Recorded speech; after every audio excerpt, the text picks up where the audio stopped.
ಬಾಂಗ್ಲಾದೇಶದಲ್ಲಿ ಅಲ್ಪಸಂಖ್ಯಾತ ಹಿಂದೂಗಳ ಮೇಲೆ ನಡೆಯುತ್ತಿರುವ ದೌರ್ಜನ್ಯವನ್ನು ಖಂಡಿಸಿ ಪಟ್ಟಣದಲ್ಲಿ ಸ್ವಯಂ ಪ್ರೇರಿತ ಬಂಧನ ಆಚರಿಸಲಾಯಿತು.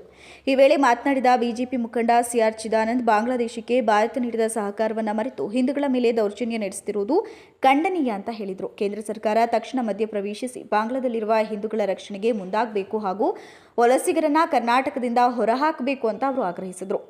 ಈ ಪ್ರತಿಭಟನೆಯ ನೇತೃತ್ವವನ್ನು ಬಿಜೆಪಿ ಪಕ್ಷದ ಮುಖಂಡರಾದ ಚಿದಾನಂದ್, ಸಿಆರ್ವಿ, ಎಚ್ಬಿ ಜಿಲ್ಲಾಧ್ಯಕ್ಷ ಬೆಕ್ಕ ರಮೇಶ್, ಹಿಂದೂ ಕಮಾಂಡರ್ಸ್ ತಾಲೂಕು ಅಧ್ಯಕ್ಷ ಜಯರಾಮ್, ಮುಖಂಡರುಗಳಾದ ನಂಜುಂಡ ಮೈಮ್, ದಮ್ಮನಿಂಗಲ ರವಿ, ಕೆರೆಬೀದಿ ಜಗದೀಶ್, ಆನಂದ್, ಹರ್ಷವರ್ಧನ್, ಇಂಡಿಯನ್ ಕ್ರಿಕೆಟರ್ಸ್ ನವೀನ್, ಮಂಜುನಾಥ್, ಹರೀಶ್, ರೂಪೇಶ್, ಶಾಂತರಾಜು, ರಾಮಣ್ಣ, ಚೇತನ್, ಅನಿಲ್ ಸೇರಿದಂತೆ ಇತರರು ಹಾಜರಿದ್ದರು.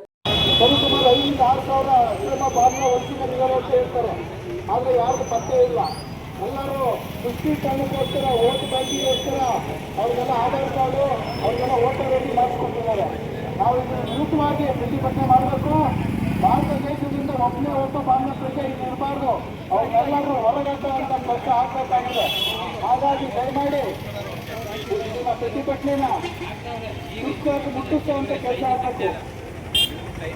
ಇನ್ನು ಕೆಲವೇ ಕ್ಷಣದಲ್ಲಿ ನಾವು ಇಲ್ಲಿಂದ ರ್ಯಾಲಿ ಹೊರಡ್ತೀವಿ. ರ್ಯಾಲಿ ಹೊರಟು ನಮ್ಮ ಘೋಷವಾಕ್ಯ ಹಿಂದೂಗಳ ರಕ್ಷಣೆ, ಬಾಂಗ್ಲಾದೇಶ ಅಥವಾ ಪಾಕಿಸ್ತಾನದಲ್ಲಿರುವಂಥ ಹಿಂದೂಗಳ ರಕ್ಷಣೆಗೋಸ್ಕರ ನಿಮ್ಮ ಜೊತೆ ನಾವಿದ್ದೇವೆ ಅಂತ ತೋರ್ಸೋಕ್ಕೋಸ್ಕರ ಎಲ್ಲ ಸಾವಿರಾರು ಕಿಲೋಮೀಟರ್ ದೂರದಲ್ಲಿರುವಂಥ ಕೆಲವು ಆಧಾರಿತ ಮತಾಂಧಗಳು ಕೂತ್ಕೊಂಡು ನಮ್ಮ ದೇಶದ ಬಗ್ಗೆ ಅಥವಾ ನಮ್ಮ ಹಿಂದುತ್ವದ ಬಗ್ಗೆ ಒಳ ಸಂಖ್ಯೆ ಇದ್ದಾರೆ. ಅಕ್ಕಪಕ್ಕ ಅವ್ರಿಗೆ ಬೇರೆ ಬೇರೆ ರಾಷ್ಟ್ರಗಳಿಗೂ ಅಲ್ಲಿಗೆ ಹೋಗಲ್ಲ, ಯಾರು ವಲಸೆ ಬರೋದೆಲ್ಲ ಭಾರತಕ್ಕೆ.